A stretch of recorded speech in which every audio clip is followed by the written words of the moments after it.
অথচ খুনের অপরাধ দারোগাবাবু কেন নিজের কাছে নিলেন? তাহলে কি স্বাতীর কথা ভেবে? এই আমি কি করলাম? কেন সেদিন এত বড় ভুল আমি করলাম? না না, যে ভুল আমি সেদিন করেছি সেই ভুলকে ভুল হয়ে ফোটাবার জন্য আমার মায়ের পা দুটো জড়িয়ে ধরে বলবো, মা গো, তোমার আদেশ তুমি প্রত্যাহার করে ঘরের লক্ষ্মীকে আবার তুমি ঘরে ফিরিয়ে আনো, মা গো, ঘরে ফিরিয়ে আনো।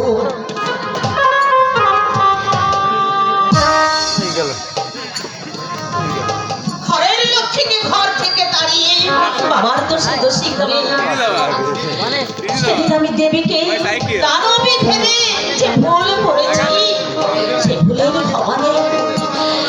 আমারই ভুলে আমার রাজা রাজ্যে বড় ছন্ন ছাড়া। জানি না কেমন আছে আমার বৌমা, কোথায় আছে? দাদা, राजा बेटा दिमाग गड़बड़ हो गया, मुझे चाहे तुम भी ताई करो। बहुमनी के জানবো দাদা, আমার বৌমাকে আমি ফিরিয়ে আনবো।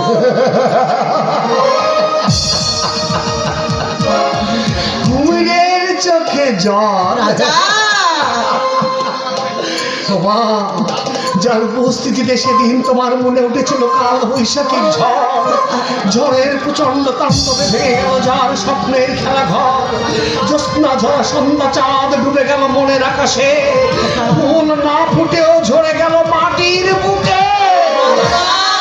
তুমি আমার মা দেখে মাতাল হয়েছিল তো, যার জীবনের পাত্র শূন্য হয়ে গেছে। মদের বোতল পূর্ণ না থাকলে সে বাঁচবে কেমন? झूठ, ये बात बिल्कुल झूठ बेटा। शराब पिए कोई अपनी जिंदा तक ना, जिंदगी खत्म हो जा। আমি তো মরতেই চাই বাবা। আমরা চাই তুমি এবার সুস্থ হয়ে ওঠো, তোমার রাজত্বে তুমি এবার রাজা হয়ে বসো। রাজা রাজা, বাবা, রাঁচির হাসপাতালে নিরাশার অন্ধকারে যে সাথী আজ কাঁদছে, সে তো একদিন চেয়েছিল সব দুঃখ দুর্দশাকে দূরে সরিয়ে দিয়ে সকলকে আপন করে হাসি আনন্দে বেঁধে এই সংসারের সমস্ত দুঃখ দুর্দশা দূরে সরিয়ে সবাইকে ভালোবেসে কাছে টানতে। কেন কেন সেদিন তার চাওয়া পাওয়া হলো না? কেন সেদিন তার সিঁদুর বুঝতে তুমি আমাকে আদেশ দিলে? কেন তার শাখা ভেঙে তাকে দূর করে তাড়িয়ে দিতে পারলে? মা, জবাব দাও। কেন সেদিন তার বাবার কথা শুনে তুমি এমন অস্থির হয়ে উঠেছিল? বলো মা, বলো। চুপ করে থাকবেন না মাসিমা, বলুন, জবাব দিন। এমন করে বলবো বাবা, একদিন ওই পঞ্চগ্রামে ছিল আমার শ্বশুরের পবিত্র ভিটে। সেই ভিটে আমি সন্ধ্যা প্রদীপ জ্বালাতাম, কিন্তু আজ ওই পঞ্চগ্রামের নাম শুনলে আতঙ্কে আমি শিউরে উঠি। কেন বহিন, কেন?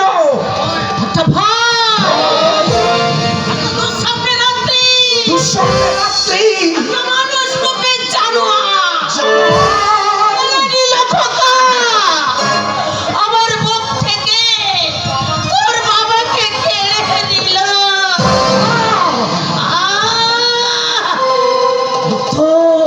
রক্তে ভেসে গেলাম সমস্ত সম্মান।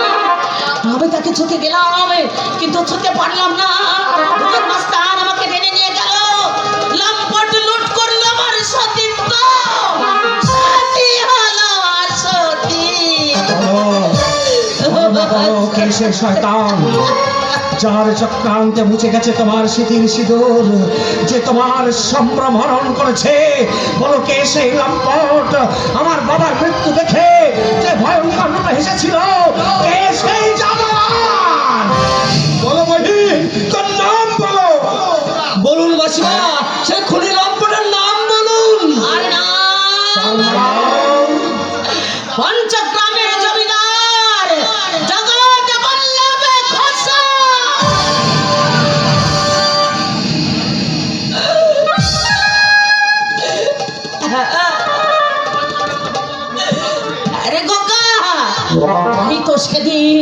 ওই পঞ্চগ্রামের নাম শুনে, জগৎ বল্লভ ঘোষালের নাম শুনে ভয়ঙ্কর ভয়ে আমি আঁককে উঠেছিলাম। তার মেয়ে সাথীকে দেখে পুত্রবধূ বলে আমি স্বীকার করতে পারিনি। প্রতিহিংসায় অন্ধ হয়ে তার মেয়ের শীতের সিঁদুর আমি মুছতে তোকে আদেশ দিয়েছিলাম। বলেছিলাম হাতের শাখা ভেঙে দিতে। খুন করবো। যে আমার বাবার খুনি, যে আমার মায়ের সম্ভ্রমকারী, সেই শয়তানকে আমি কিছুতেই শুনে থাকতে দেব না। তার তাজা রক্ত দু হাতে মেখে আমি হাসব প্রতিশোধের হাসি। এসে লুকিয়ে থাকুক, মাটির তলা থেকে তুলে নে, তার কলিজাটা ছিঁড়ে নে, আমার মায়ের পায়ে দিয়ে আমি মুছে দেব আমার মায়ের সারা জীবনের প্রাণী। রাজা